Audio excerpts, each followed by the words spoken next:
Buenos días a todos. Les prometí ayer avanzar hoy, luego de que se cargue la batería de mi celular, con el, digamos, intercambio de puntos de vista respecto a la pregunta sobre el origen de la justicia. Y hasta donde pude avanzar el día de ayer, hicimos alguno que otro comentario respecto de la opinión de un jurista teórico o académico dedicado a estos temas, que había hecho también la presentación de uno de sus libros en México, y aparecía respecto a esta misma cuestión sobre el origen de la justicia en YouTube un conversatorio, una conferencia ubicada en México. El jurista responde al nombre de Jordi Nieva Fenol, y él había sostenido en esa digámoslo así, conversación, que era necesario abordar la respuesta a las preguntas sobre la base de un enfoque interdisciplinario, y que le había tomado algo de tiempo abordar el tema desde, digamos, entre otras porciones del saber, como la biología o incluso la historia, le había resultado necesario abordar el tema también desde el punto de vista de la antropología, o lo que él mismo ha llamado la primatología. Y se ubica, digamos, haciendo unas especies de un comentario sobre ciertas pesquisas de algunos autores que habían dedicado algunas investigaciones en la sabana de África respecto del comportamiento de algunos primates antes del periodo que corresponde al Homo sapiens.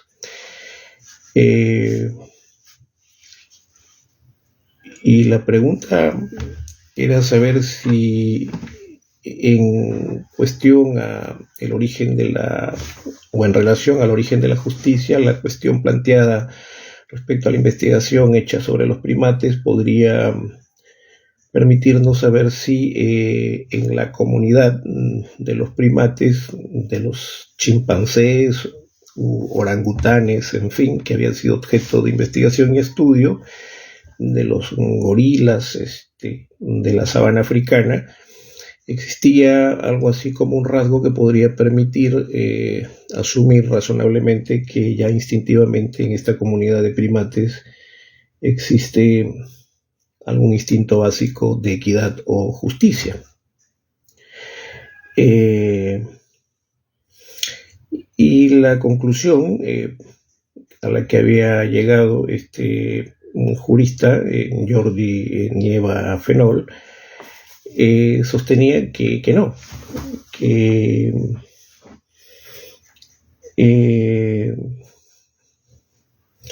si bien existen conflictos en el seno de la comunidad de los primates, incluso combates a muerte o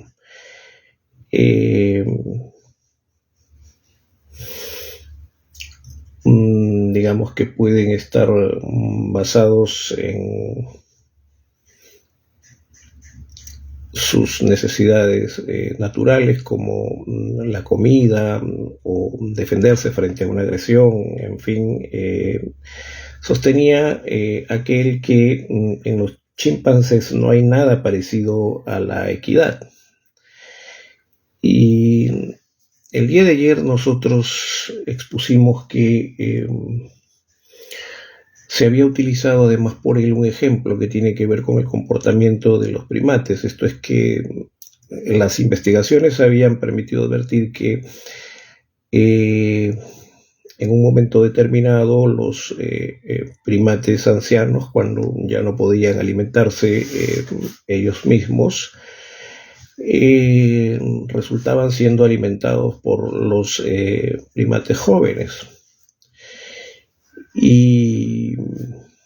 se preguntaba si esto podía ser considerado como un rasgo que permite entender algún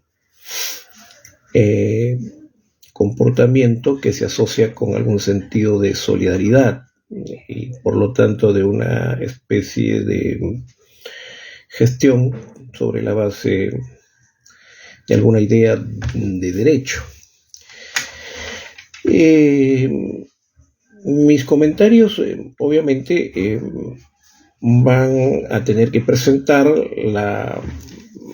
visión de la respuesta a la pregunta que ya fue formulada por Jordi Nieva Fenol en el sentido de saber cuál es el origen de la justicia, en alguna medida de mi discurso con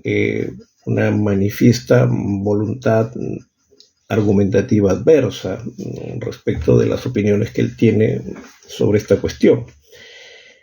Y en algunas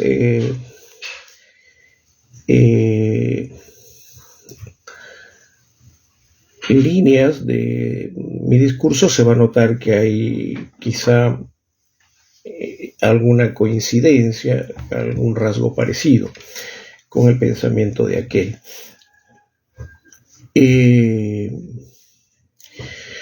Entonces, volviendo al tema de por qué los primates jóvenes alimentaban a los primates ancianos cuando estos ya no podían valerse por sí mismos, si aparentemente hubiese parecido más lógico dejar morir a los primates ancianos, dado que en esa circunstancia el primate joven puede tener mayor alimento para ser consumido por ellos. Sin embargo,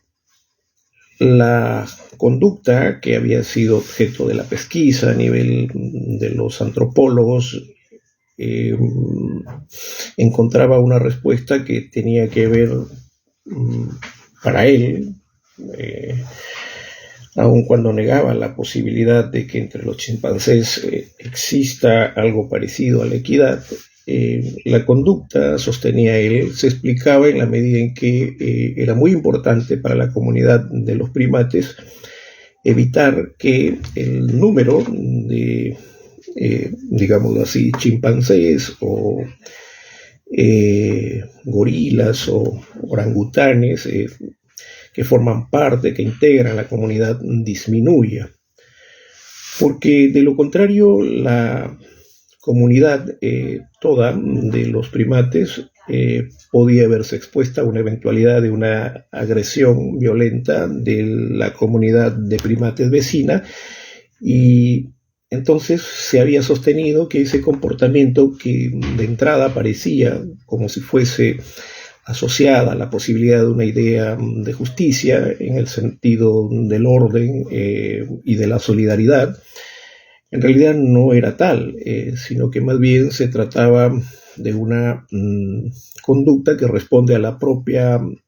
subsistencia o necesidad de sobrevivir de los primates jóvenes. No es pues un gesto de solidaridad el alimentar al primate anciano en el gorila o en el chimpancé, sino que se trataba de un gesto más bien egoísta. Se le alimentaba porque de por medio estaba en cuestión también la propia existencia del chimpancé o del gorila joven,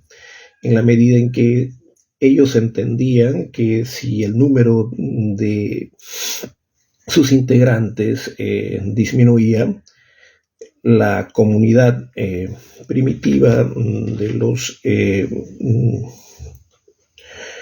en gorilas eventualmente disminuía y se podía ver expuesta a una agresión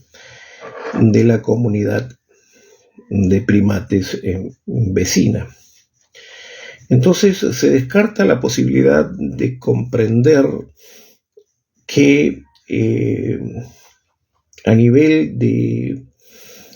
las comunidades anteriores a el Homo sapiens, o sea, las comunidades de primates, como en el caso de estas investigaciones,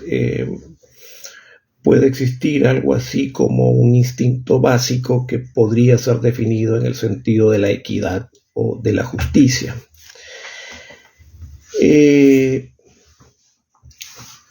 Ya ustedes también saben que la justicia, en línea de coherencia con lo que se asume pasivamente por nuestra tradición de la historia de la filosofía del derecho,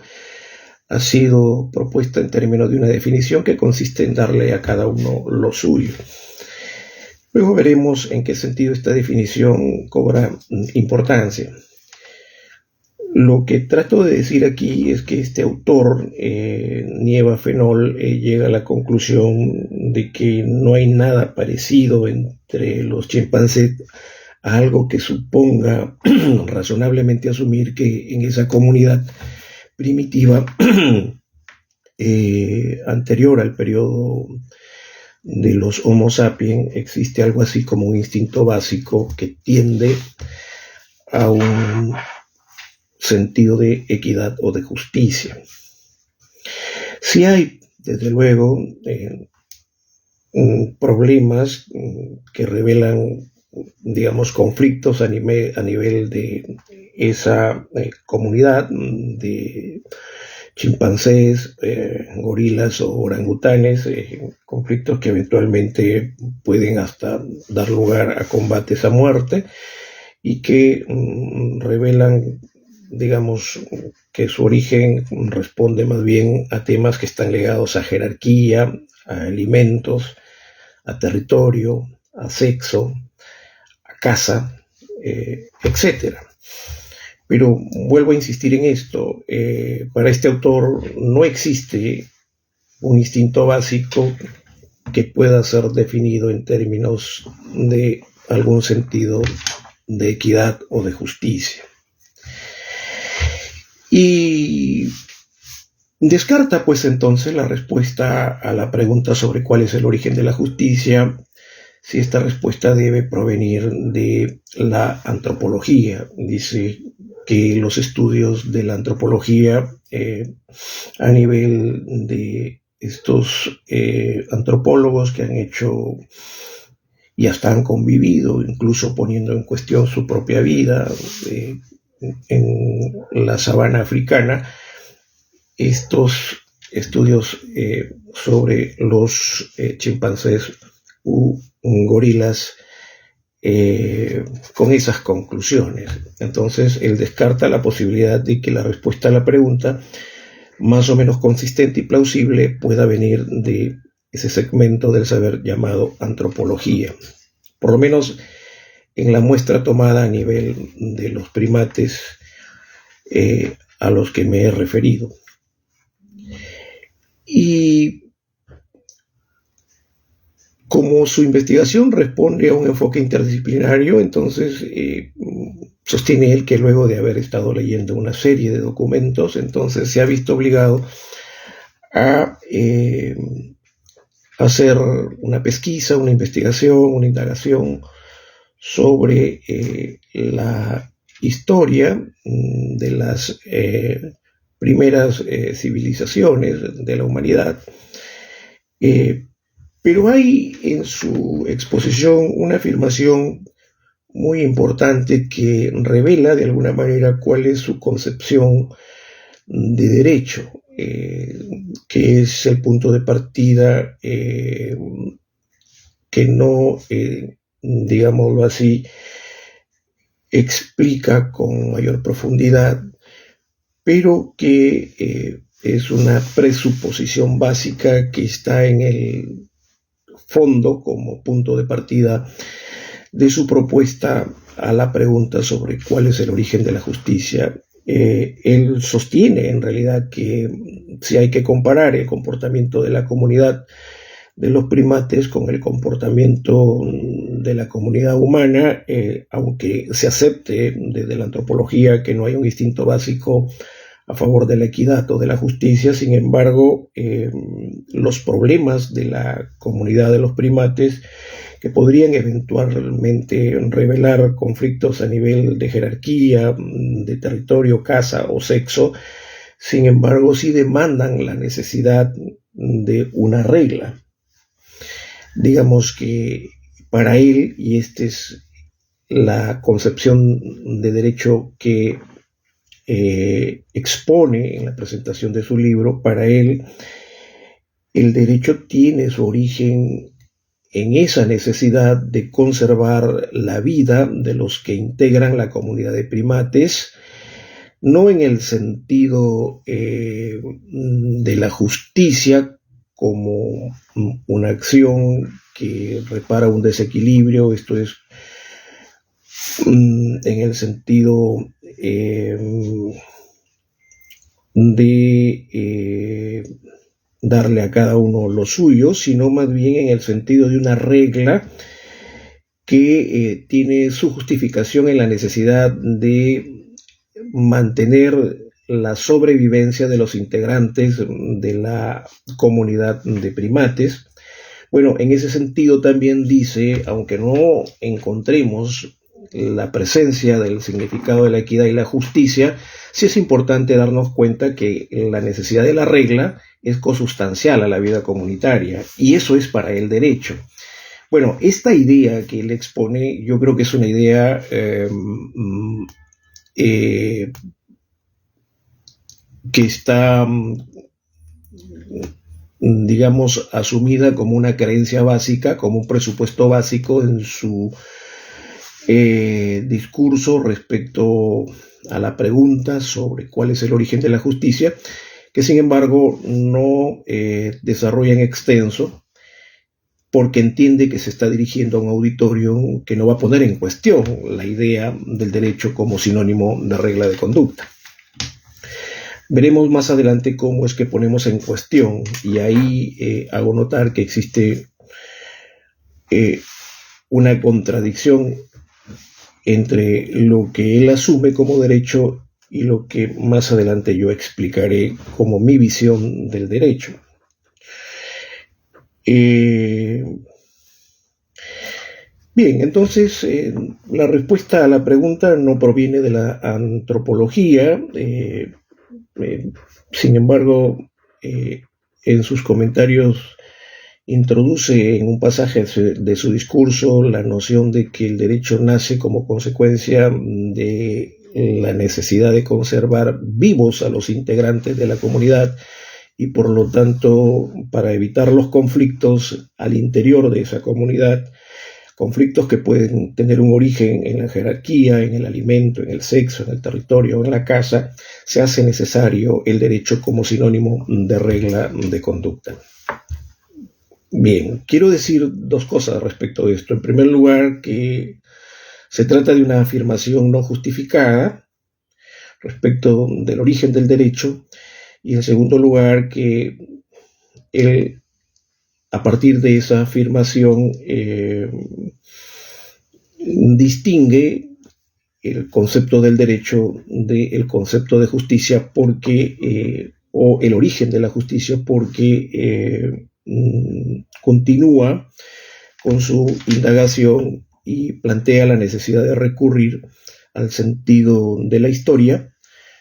para intentar encontrar en el sentido de la historia una respuesta a la pregunta que sigue en pie: ¿cuál es el origen de la justicia?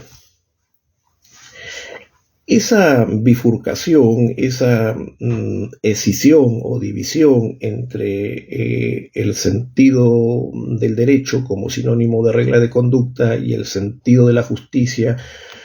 como sinónimo de darle a cada uno lo suyo,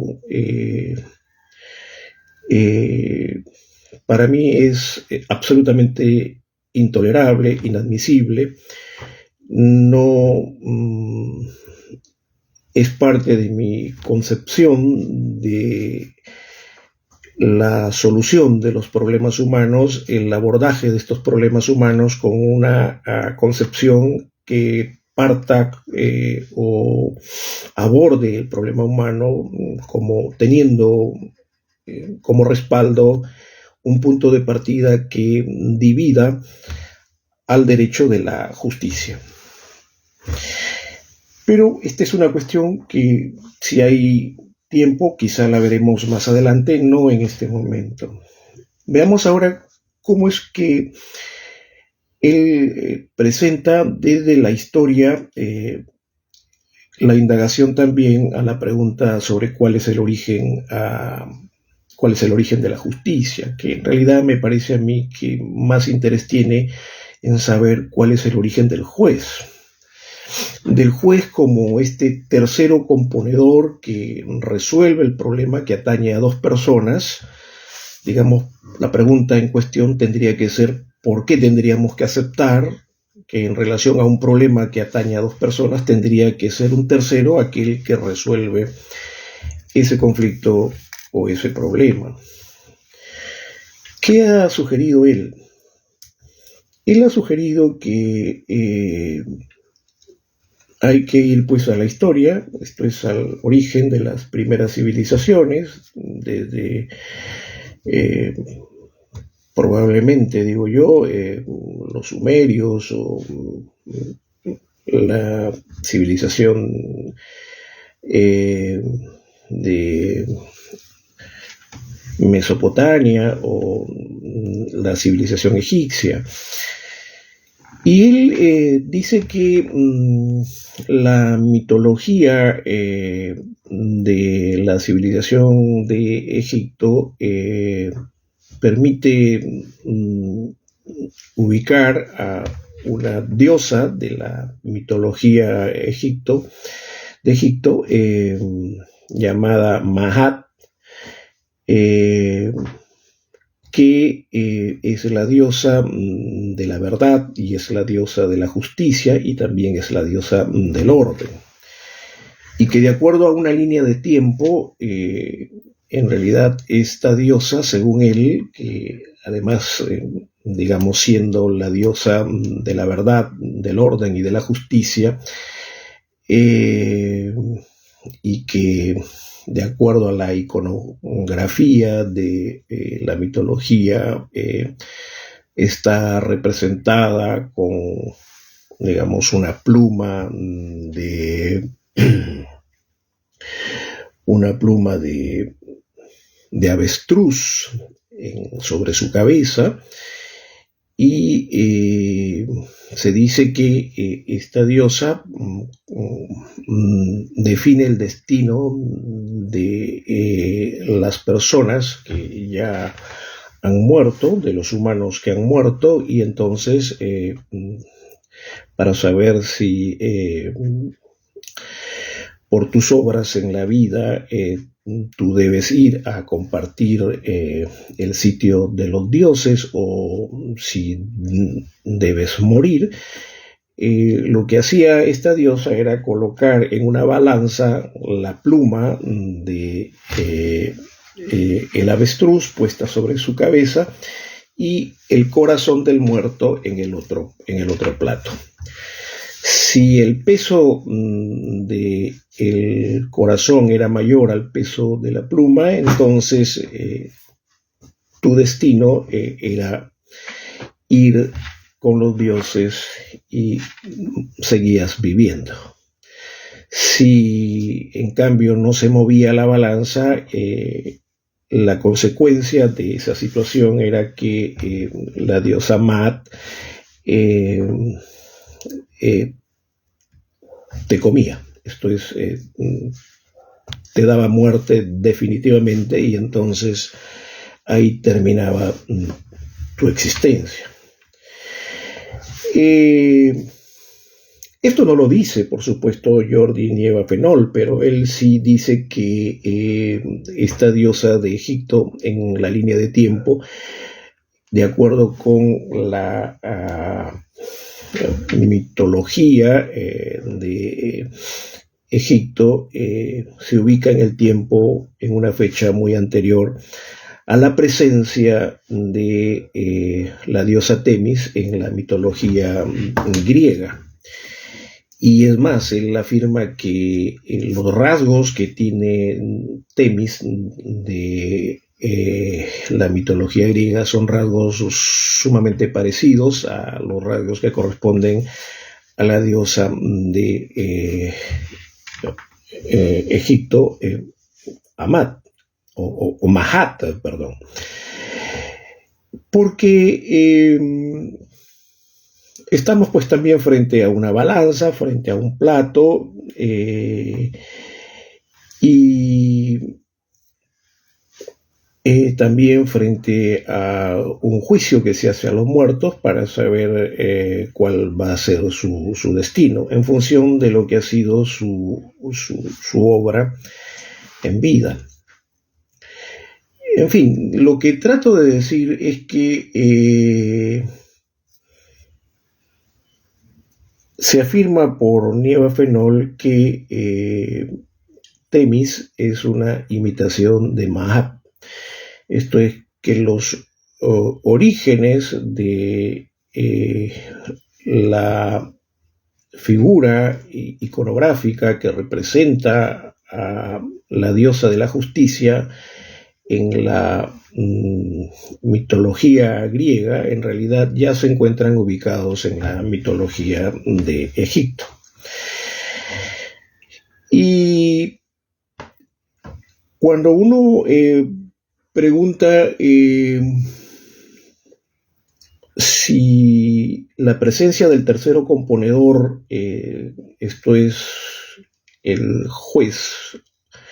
que sobre la base de un sentido de equidad o de justicia tiene que hacer soluble el problema humano, tiene el mismo sentido de justificación para como se ha justificado en la idea del derecho natural antiguo de la ciudad-estado, de la polis griega, con el sentido de la justificación que aparece en el Estado de Egipto. Entonces también ahí me parece que este autor al que estoy aludiendo no es muy profundo en su explicación. Se trata de una omisión, de una laguna, de una omisión que hace evidente una inconsistencia en su discurso, porque él únicamente responde que en el Estado de Egipto lo que se entiende por gobernante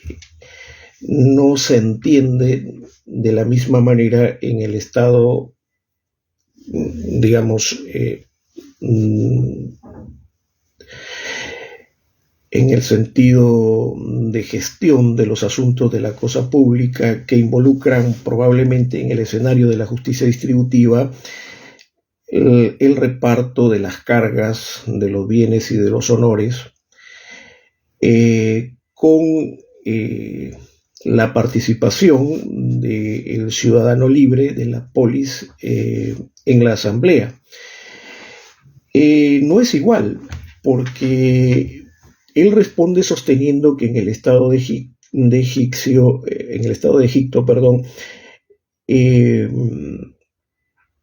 el gobernante se dedica exclusivamente a resolver problemas. Y entonces por eso esta idea de la justicia y del tercero componedor sugiere la posibilidad de que el tercero componedor ya está presente en todo el tejido social como un elemento que integra la relación humana de la comunidad. Pero es quizá una sugerencia que él no la dice y que yo la entiendo así, que en todo caso me parece que al hacer la analogía entre el Estado que corresponde a la civilización egipcia y el Estado que corresponde a la civilización de Grecia, sobre todo a partir del siglo V a.C., con el inicio de la democracia ateniense por Pericles, Yo advierto ahí que en realidad es insuficiente la respuesta que afirma que gobernar en Egipto, en la civilización de los egipcios, es resolver problemas y además intuitivamente se desliza con ello la posibilidad de que el tercero componedor esté presente en todo el tejido social. No explica a profundidad Jordi ni Eva Fenol esta afirmación y tampoco exhibe cuáles podrían ser las fuentes para hacer esa afirmación.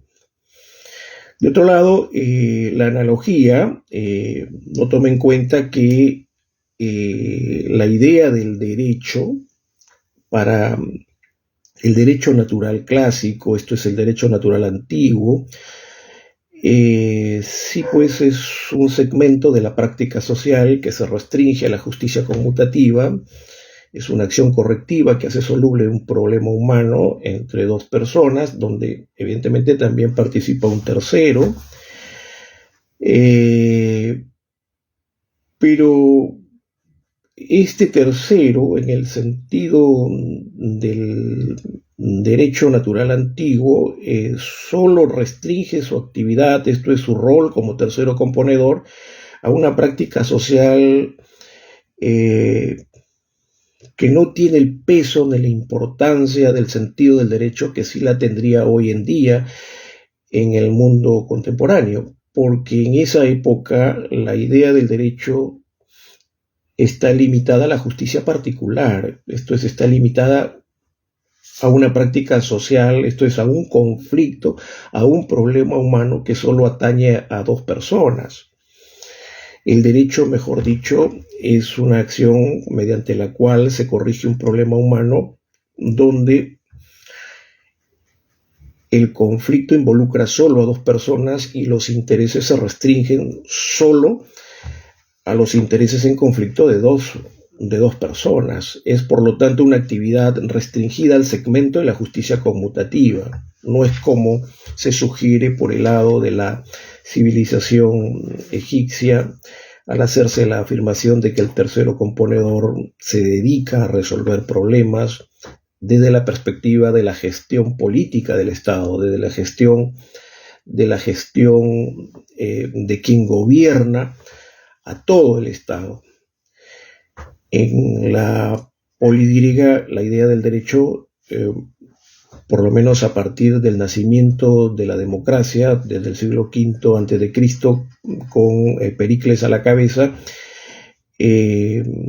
sí, es una respuesta a un acto arbitrario. Digamos, decía yo en la disertación de ayer,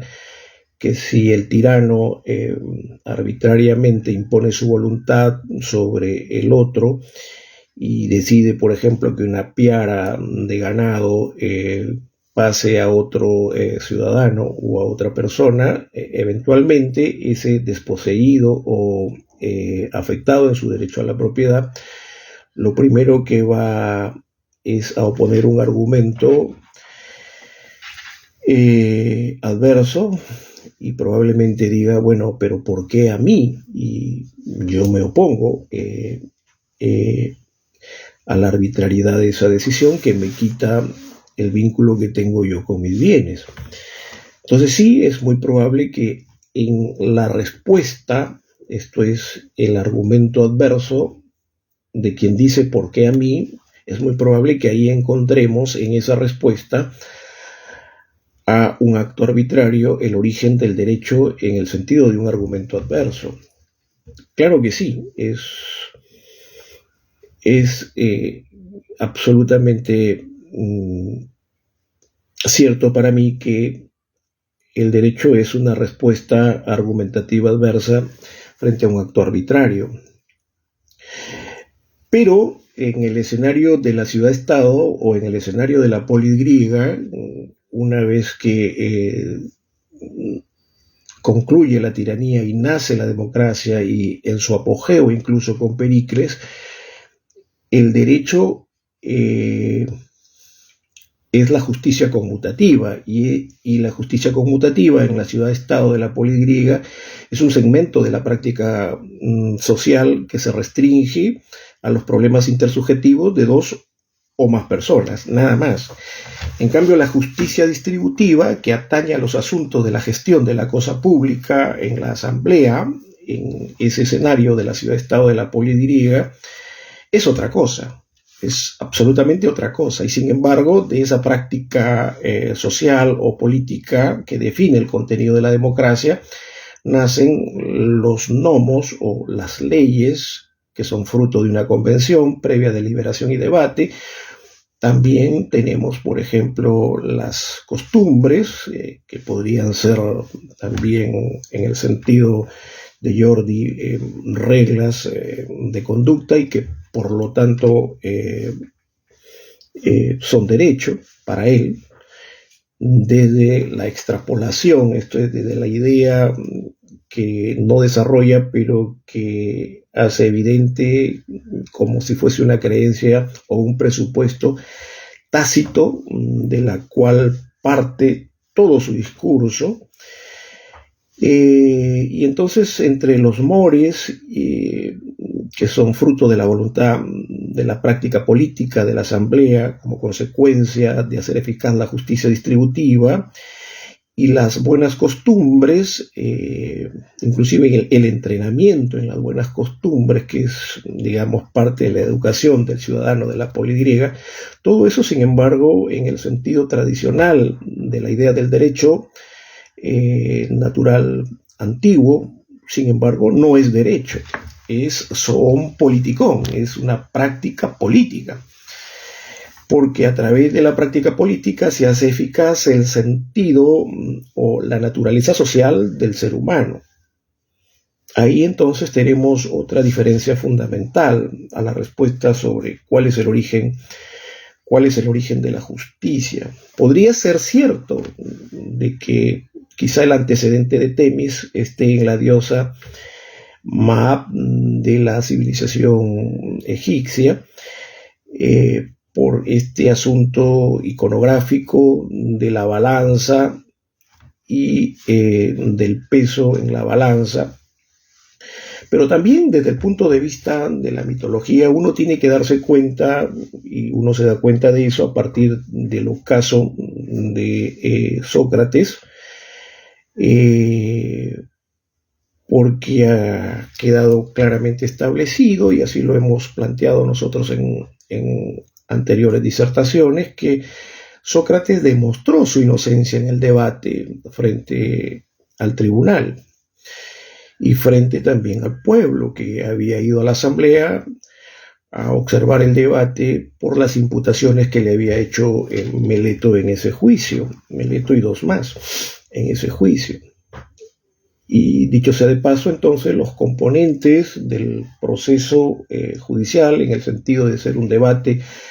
argumentativo adverso entre dos partes que tienen pretensiones opuestas y además evidencias opuestas y fundamentos o líneas argumentativas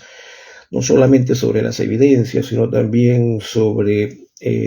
las leyes o fuentes autoritativas opuestas, tienen como componente, decíamos nosotros, no tres en el proceso judicial, como ahora se entiende, sino cuatro. De un lado están las partes, el proponente y el oponente, del otro lado está el tribunal y también está el pueblo. Si contamos en consecuencia el escenario del debate procesal para hacer soluble un problema intersubjetivo que atañe a dos personas, ya en la civilización de la ciudad-estado de la polidiriega está compuesto por cuatro elementos, no por tres. Pero en fin, yo trato de decir que incluso desde el punto de vista de la mitología griega hay una diferencia básica. Cuando uno se pregunta por qué Sócrates, a pesar de que sabía que estaba frente a una sentencia inicua y que podía eventualmente escapar de esa sentencia inicua si renunciaba a la posibilidad de ser filósofo, como así se lo propuso el tribunal, o incluso de fugarse de la cárcel donde esperaba beber la cicuta, porque se decía incluso que hasta la puerta estaba sin cerrojo, estaba abierta, y sus propios discípulos, con Aristarcus o Platón a la cabeza, le habían propuesto a él la fuga. Sin embargo, cuando uno se pregunta por qué, a pesar de que Sócrates sabía que estaba frente a una sentencia inicua, sin embargo, repito, él la obedece. ¿Por qué la obedece? Y uno podría pensar de que entre la moral que lo guía para actuar a favor de mantenerse vivo o sobrevivir, ojo que antes el señor Jordi Nieva Fenol había sostenido que la idea del derecho tiene como fundamento el deseo de sobrevivir de los integrantes de la comunidad, y que por lo tanto para conservar ese derecho a la vida era necesario aceptar, admitir la presencia de la idea del derecho como sinónimo de regla de conducta. Sin embargo, retomando la circunstancia lamentable de Sócrates, y además lamentable para la democracia ateniense porque estaba dándole muerte quizá a uno de los intelectuales más honestos desde el punto de vista de la tradición occidental. Cuando uno pregunta, vuelvo a repetir, para saber por qué Sócrates obedece una sentencia inicua, esto es una sentencia injusta, a pesar de que él había ganado en el debate público, oral y adversarial, y si la respuesta uno tiene que encontrarla en el sentido de la conciencia moral, uno podría decir, esto es, pero pudo haber aceptado renunciar a la práctica de la filosofía o restringir esa actividad al ámbito de su vida privada y seguir viviendo, o pudo haber aceptado huir, o pudo haber aceptado renunciar definitivamente a la práctica de la filosofía porque era más importante quedarse viviendo para compartir alguna emoción placentera con su esposa, sus hijos, sus amigos, en fin, etcétera. Cosa que sí hizo, por ejemplo, Galileo Galilei, que también, bueno, es otro pico de la inteligencia según la historia. Y si nosotros descartamos, digamos, encontrar una respuesta al comportamiento de un ser humano como Sócrates en esas circunstancias y que queremos, sobre la base de la información que obtenemos de la mitología griega, entender qué es lo que buscaba en el sentido de optar por la muerte al beber la cicuta, tendríamos que admitir que si estamos frente a un ser humano que actúa en virtud, en vida, y que ahora pasivamente acepta la obediencia que impone un acto arbitrario e injusto a través de la sentencia inicua, entonces tendríamos que aceptar en el contexto de esa mitología que Sócrates en realidad buscaba ir al inframundo. Y el inframundo no es esta especie de Seol de la moral judeocristiana, donde estamos en el infierno o vamos a una especie de purgatorio y luego eventualmente podemos ser sometidos a un juicio según los cánones propios de la moral judeocristiana, digamos, en el siglo IV o en el siglo IV, de cuarto al tercero antes de Cristo. Todavía no tenemos la influencia de la moral judeocristiana porque todavía no se ha divulgado las Sagradas Escrituras en ese contexto. Entonces estamos frente a una moral laica o que conforme a la mitología griega, la respuesta más plausible para entender el comportamiento de Sócrates tendría que ser que él busca irse al inframundo porque quiere encontrarse con los dioses. Sin embargo, para quienes han leído algo o se han informado algo respecto del inframundo gobernado por Hades, saben ustedes que Hades era uno de los dioses de la mitología griega, que después de haber vencido junto a Zeus y a Poseidón a los titanes, gobernaron el mundo conforme a la mitología griega. Y al repartirse las competencias, el inframundo pues es asignado a Hades. También saben ustedes que Hades se casa con Perséfone, pero el inframundo está dividido en 3 territorios, ¿no? El Tártaro, donde van las almas injustas o criminales, por ejemplo, digamos, ahí debería estar Sísifo. Unos campos asfodegos, donde parece que es un lugar oscuro al que van las almas que no cometieron grandes crímenes y que están ahí, vagan. Y luego tenemos los campos elíseos.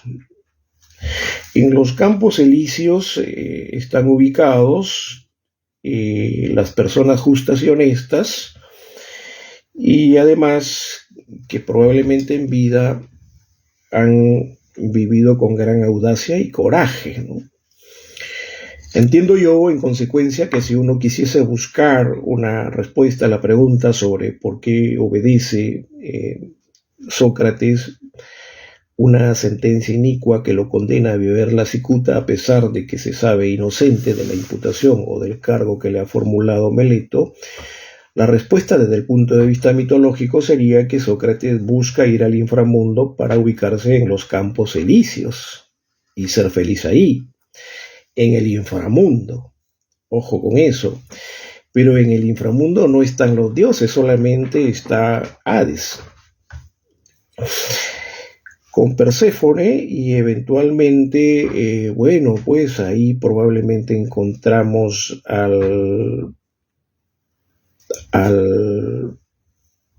perro de Hades, que ha recibido el nombre de Cerbero, en fin. Trato de decir lo siguiente, trato de decir que la analogía que compara el origen de la justicia según una imitación de la diosa Maat por la diosa Temis, en el contexto de la civilización de la polis griega, no calza perfectamente ni con la propia información que se tiene desde el punto de vista de la idea del derecho del mundo antiguo, que restringe el sentido del derecho a una práctica social muy concreta, limitada a la justicia conmutativa, y que excluye además el sentido del derecho, tal y como se entiende desde esa perspectiva histórica del mundo antiguo, a los componentes de la justicia distributiva, que más bien responden a una práctica política que se desarrolla en la asamblea y que atañe a los asuntos de la distribución de la cosa pública. Y tampoco calza en el sentido de la propia mitología griega, porque en realidad Maat, cuando pone su pluma de avestruz sobre la balanza y al otro lado el corazón de la persona muerta, el destino de esa persona muerta, si acaso su corazón pesa más que la pluma, es ir a vivir con los dioses. En cambio, en la polis griega, el destino de Sócrates sería irse a vivir con el dios del inframundo, que vendría a ser Hades, en un segmento o en un territorio del inframundo que corresponde a los campos elíseos. No es pues irse a vivir con los dioses. De otro lado, la diosa Temis, que después de Hera vendría a ser la segunda mujer de Zeus, sí, digamos, se sabe que ella ha sido en un primer momento una titán, y luego también ha sido, digamos, la diosa del oráculo de Delfos. Después ya de Temis digamos, pasa al oráculo el dios, no recuerdo en este momento su nombre, pero la idea es que Temis sí estuvo en el oráculo de Delfos y además actuaba como consejera de Zeus, pero veía los asuntos que atañen a la vida de los dioses, no veía los asuntos que atañen a la vida de los humanos. Entonces también esta analogía que dice que Temis es una imitación de Maat y que por tanto el origen de la justicia se encuentra en la civilización de Egipto, es también, digamos, una analogía que requiere mayor explicación. De otro lado, el sentido de la idea del derecho en el derecho natural antiguo de la ciudad-estado de la polis griega, como ya queda dicho, se restringe a un segmento muy preciso, muy concreto y además de poca influencia y trascendencia en la ciudad-estado, que vendría a ser la justicia conmutativa. Y entonces sigue en pie el tema de cuál es el origen de la justicia, que ya para este nivel del discurso, en la persona del aludido jurista español Nieva Fenol, en realidad es cuál es el origen del juez como virtud moral absoluta hecha carne, que representa el sentido de la equidad o de la decisión que consiste en darle a cada uno lo suyo.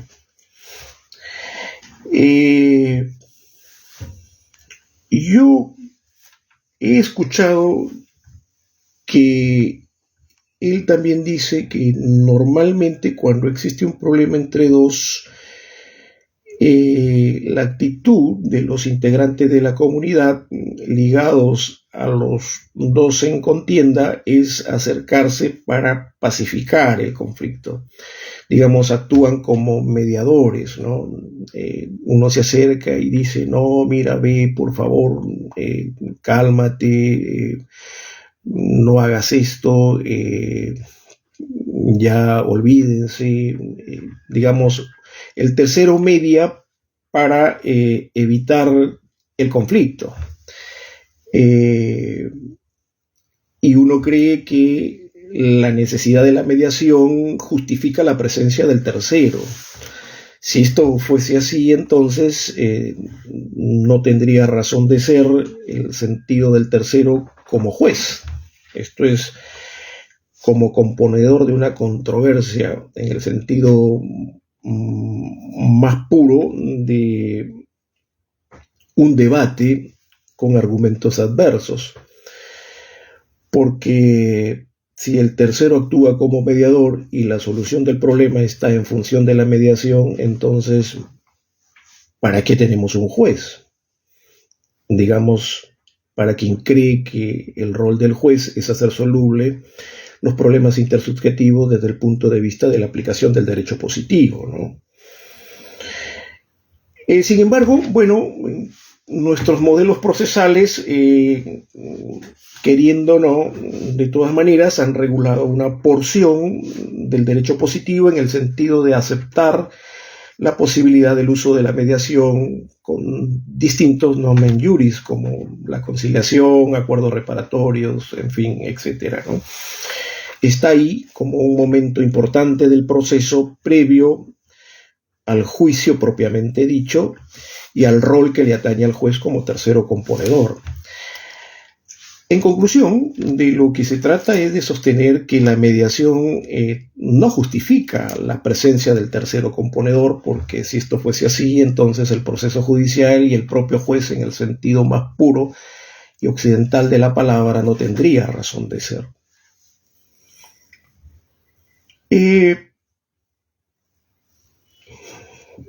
Dice él también que el otro instrumento con el cual uno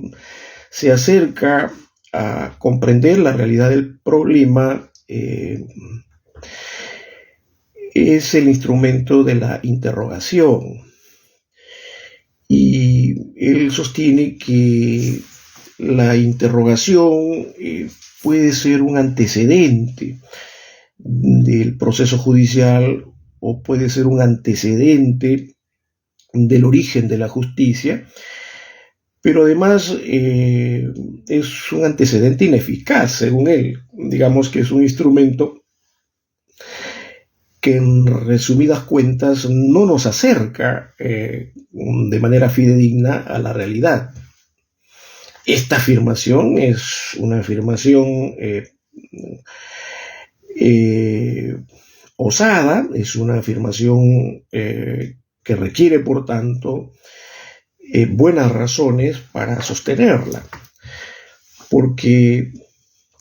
él dice que está demostrado que por la psicología, que normalmente cuando se pretende interrogar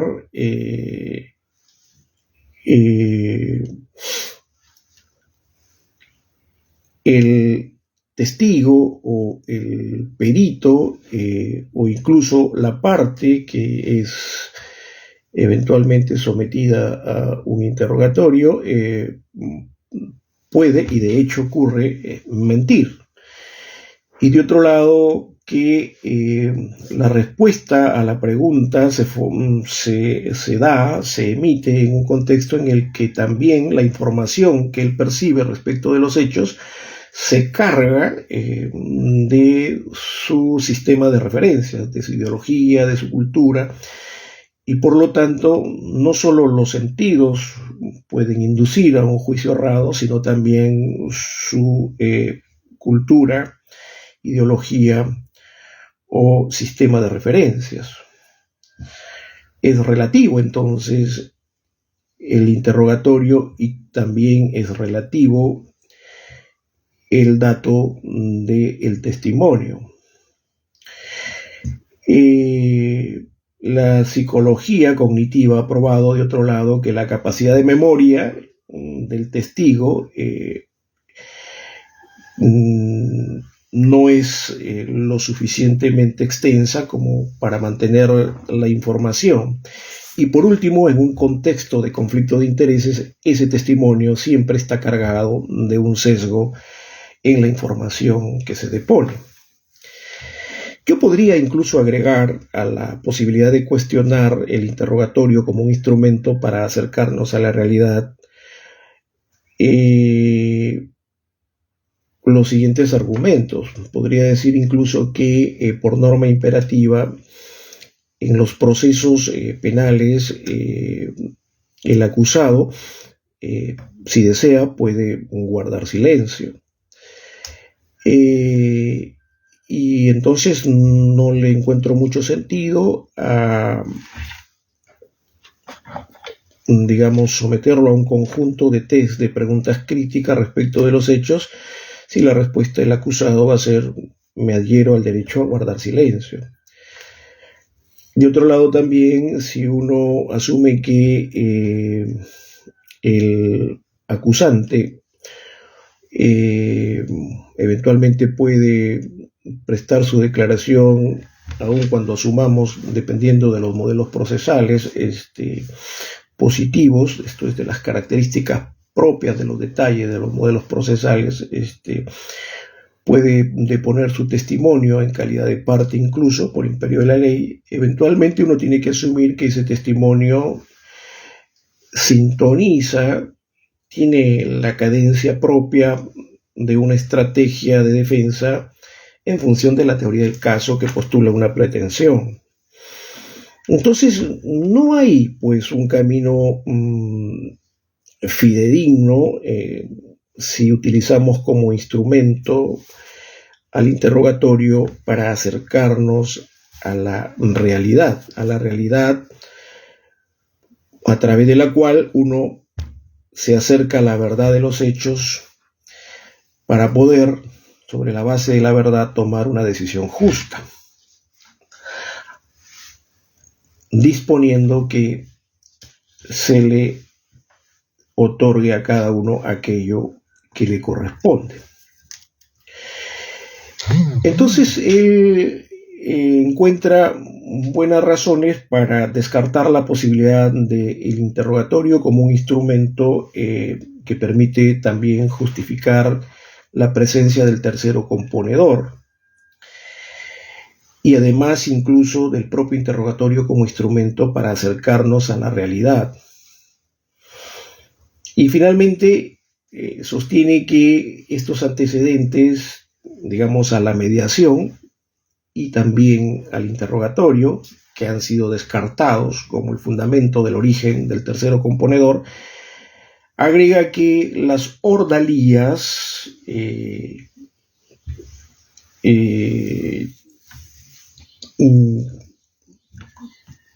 respecto de la cual, por ejemplo, una reminiscencia de ordalía podría ser el juramento, incluso juramento que puede hacerse sobre la base de las convicciones religiosas, incluso del testigo, si voluntariamente lo consiente, aun cuando no está obligado. Es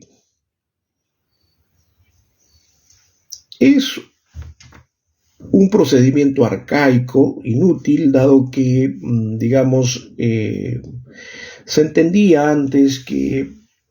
si el acusado, sometido a una especie de prueba, pasar, por ejemplo, un conjunto de superficie caliente, y si luego cenizas o superficie caliente, y si luego tiene la gracia de los dioses y logra llegar al otro lado, entonces uno podría entender por esta especie de ordalía que dice la verdad y por lo tanto no debe ser sancionado. Bueno, él entiende que este tipo de cosas también, por lo menos para el caso del testimonio, predisponen el ánimo del declarante en un sentido que no permite obtener la verdad de manera más aproximada a la realidad y que deberían descartarse. Entonces, la presencia de la justicia o el origen de la justicia y la presencia del juez sobre la base de las ordalías, de los testimonios y de la mediación no parece que se justifica razonablemente. Bien, sobre este otro aspecto de su planteamiento yo tendría que decir que desde el punto de vista de mis propias investigaciones, yo entiendo que si bien es importante encontrar una justificación del tercero componedor, de la presencia del tercero componedor, o bueno, digámoslo definitivamente así. Si la idea es que en un conflicto, en un problema humano, digamos, porque hay un proponente que dice tú me debes y debes pagarme, y hay un oponente que dice yo no te debo y no debo pagarte, y luego vamos a un escenario de debate público, oral, argumentativo adverso, con evidencias o con pruebas. Si la idea es que en un escenario de debate público que involucra un conflicto de intereses o de derechos entre dos personas, el que gana en el debate, porque tiene mayores argumentos y eso queda explicitado o evidente en el escenario del debate, entonces no habría razón, digámoslo así, para tener a un tercero tomando la decisión si entendemos que el proceso judicial es fruto de un debate o es un debate argumentativo adverso, público y oral, y que el que gana en el debate, por lo tanto, gana en el derecho. Si tenemos cómo hacer un registro audiovisual de ese debate y además ingresa al sistema todo lo necesario para que el debate se defina en un solo día, eventualmente no tendríamos necesidad del tercero componedor. Queda registrado en el debate quién ganó y en consecuencia el que gana en el debate gana en el derecho. Únicamente el juez tendría que ser garante de las reglas del debate y actuar casi como si fuese un notario y dar fe de quién ganó en el debate, pero no poner la decisión, no tomar la decisión, no justificar la decisión. Digo yo, si es necesario justificar la presencia del tercero, porque también cabe el otro argumento, el argumento de quien cree que el tercero debe pacificar el conflicto y que el derecho es una regla de conducta y en consecuencia de lo que se trata es de conservar la sobrevivencia, digamos, con los bienes a disposición de los que están involucrados en el conflicto, pero de lo que se trata es de garantizar la sobrevivencia de los integrantes del grupo. El tercero, entonces, tiene su justificación en esta idea del derecho como regla que hace viable la vida en común de los dos que están en el conflicto y que por lo tanto el tercero va a hacer eficaz la regla de conducta que hace viable la vida en común.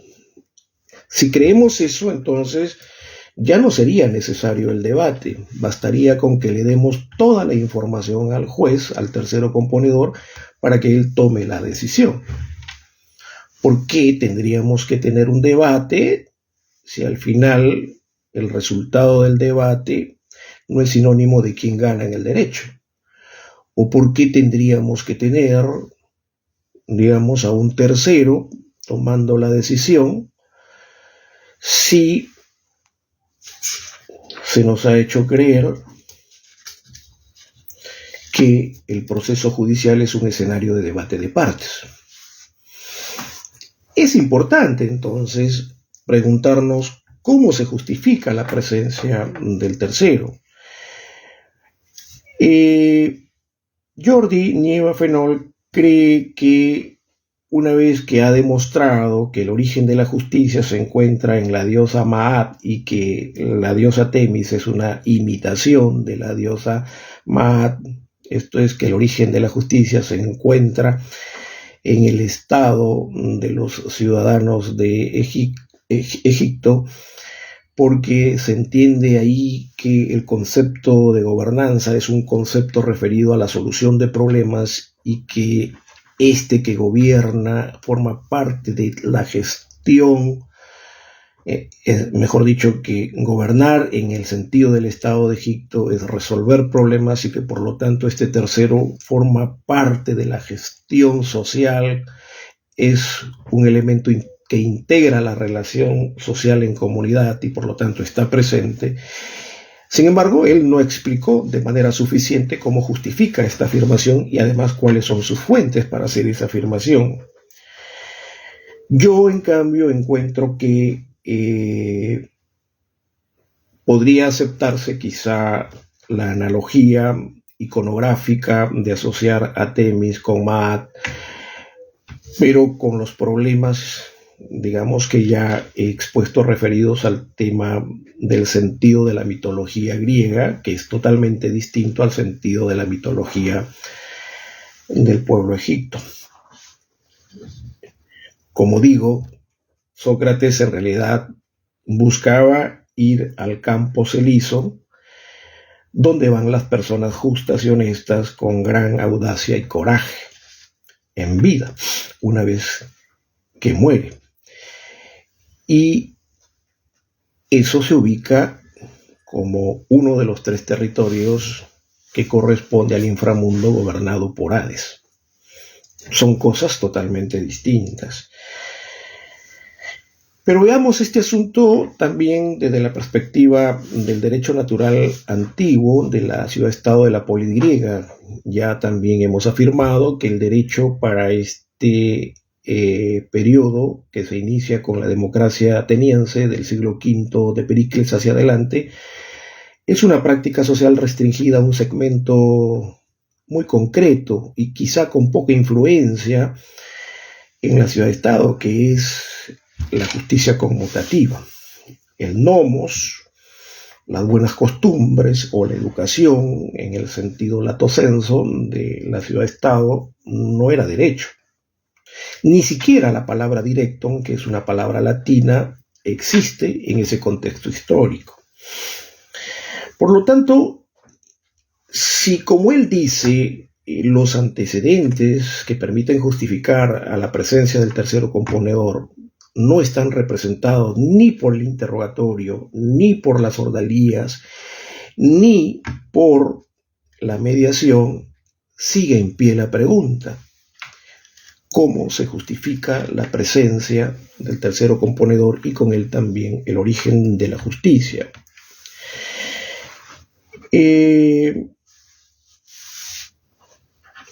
Cuando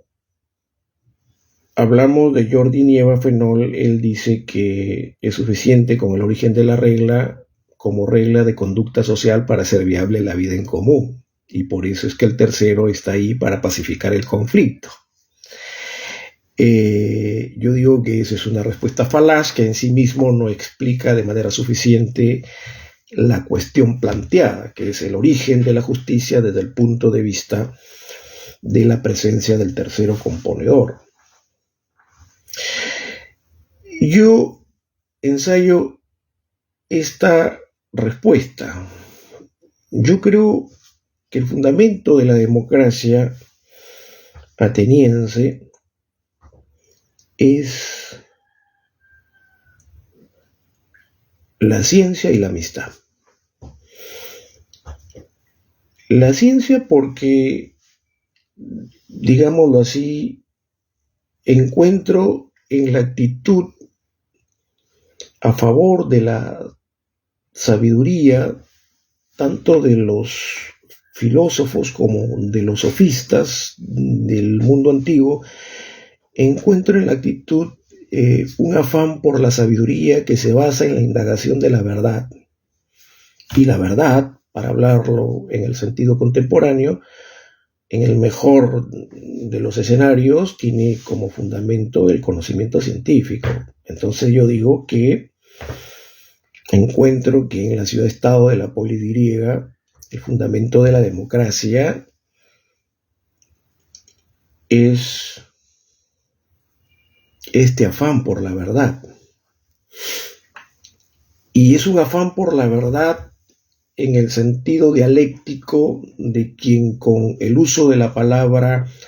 oral, teniendo posiciones adversas respecto de determinados temas, es capaz de, en amistad, indagar la verdad con preguntas y respuestas en un escenario probablemente del uso de la retórica, o, si ustedes quieren también, en un escenario donde el acceso a la verdad se hace posible desde la perspectiva de los filósofos a través del uso de inferencias deductivas que corresponden a la lógica clásica tradicional del silogismo aristotélico. Entonces yo creo lo siguiente: yo creo que el tercero que está ahí, que interviene, lo está porque amistosamente y sobre la base de la confianza que le tienen los contendores en el conflicto, es convocado. No se cuestiona su legitimidad porque es un tercero versado, y además este tercero guía la propuesta de la acción correctiva a partir de la comprensión cabal del problema. No es una idea a priori puesta en la cabeza del tercero, regulativa de la solución del problema, la que hace eficaz la solución del problema y el rol del tercero, no, sino es la inconsistencia del problema, es la indagación del desequilibrio del problema, o mejor dicho, la solución del problema ya está contenida en el problema, y lo que hace el tercero, una vez que comprende el problema, es proponerla como si fuese una acción correctiva a ese desequilibrio que el problema tiene. No es pues una idea del derecho que proviene del texto de la ley, y tampoco es un concepto abstracto que proviene de la doctrina del derecho, o es una interpretación que propone la parte respecto de la atribución del significado normativo de un texto legal, o la contraparte en el mismo sentido, o incluso un juicio de valor respecto de la información de calidad del medio de prueba. No, el rol del tercero en el contexto de la ciudad-estado de la polis griega se define porque es natural, como natural es el carácter social del ser humano. Esto es, como natural es que el ser humano viva en comunidad y haga eficaz su proyecto de vida en comunidad a través del zoon politikon, esto es, a través de la práctica política.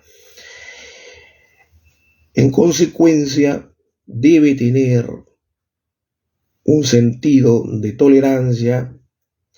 y de amistad, porque de lo que se trata es de comprender la inconsistencia del problema para proponer una acción correctiva. El otro instrumento con el cual se indaga la verdad, esto es, nos acercamos a la realidad del problema, evidentemente, es la retórica. También, digo yo, en algún momento determinado, podría ser un argumento que sigue el canon de la línea argumentativa de la filosofía y ya no de la sofística, porque la retórica es un invento de los sofistas, de Protágoras y de compañía. También podría ser eventualmente en un escenario de debate que se haga uso de un argumento que corresponda a una línea, a una perspectiva, a una línea argumentativa filosófica. Esto es, en el sentido de una inferencia deductiva.